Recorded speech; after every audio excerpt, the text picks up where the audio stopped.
अखियाँ गुलाबी जैसे मधु की है प्यालियाँ। जब यह अमर स्वर लहरियां कानों में उतरती हैं तो दिल में एक मादक नशा सा छा जाता है। जगी हुई आंखों में शर्म की है लालियाँ। रफी साहब की वो मखमली रेशमी आवाज जैसे शहद की धार धीरे धीरे गले उतर रही हो। मेरी आंखों में है तेरे ख्याल की। और फिर जब स्वर कोकिला लता मंगेशकर जी की स्वर्णिम आवाज इसमें घुल मिल जाती है, वो पल अमरत्व को छू लेता है। उनकी मधुर कोमल परम पवित्र स्वर लहरियां जैसे चांदनी की तरह गाने को नहला देती हैं।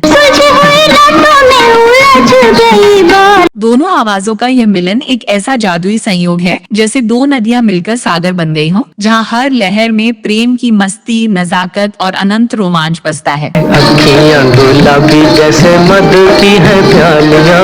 मधु ये गाना सिर्फ सुनने की चीज नहीं, ये अनुभव है, ये एहसास है, ये रूहानी सैर है उस दौर की जहाँ संगीत दिल की भाषा था। स्क्रीन पर मधुबाला की वो नशीली थिरकन, वो अदाएं, वो नजरों का खेल, जैसे कोई अप्सरा मदिरा की प्यालियों से नाच रही हो।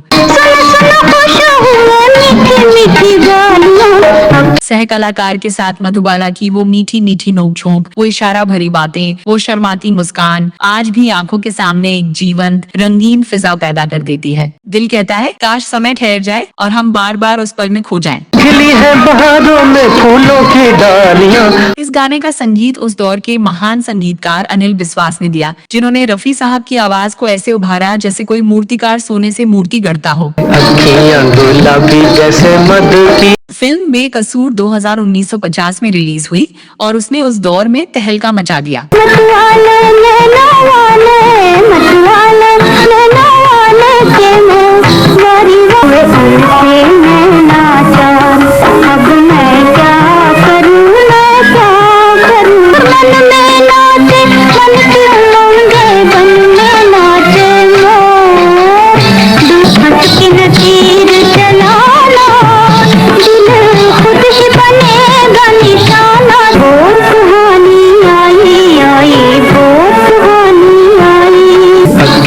गुलाबी जैसे मधु की है प्यालियाँ।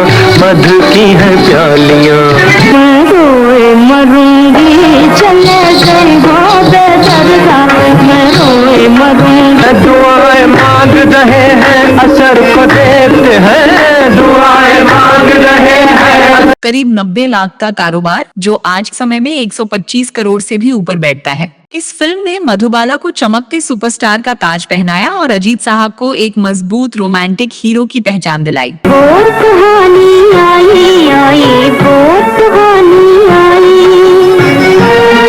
आज के इस शोर शराबे, भाग दौड़ और जल्दबाजी के जमाने में जब हम ये गाना सुनते हैं तो जैसे कोई पुरानी खिड़की खुल जाती है और उसमें से उस सुनहरे दौर की हल्की सी ठंडी हवा, वो मासूम फिजा, वो शुद्ध प्रेम की महक आ जाती है।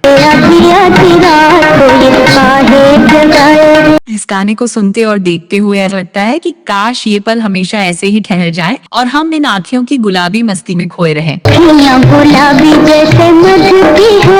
आज के शोर शराबे और भाग दौड़ वाले समय में ये गाना हमें उस सुनहरे दौर में ले जाता है जब संगीत रूह को छूता था। इस गाने को सुनकर ऐसा लगता है कि आज फिर एक बार हम उस सुनहरे दौर में लौट आए जहाँ रफी साहब की मखमली आवाज शहद सी घुलती थी और लता जी की स्वर लता अमृत बनकर बरसती थी। मधु की है प्यालियाँ।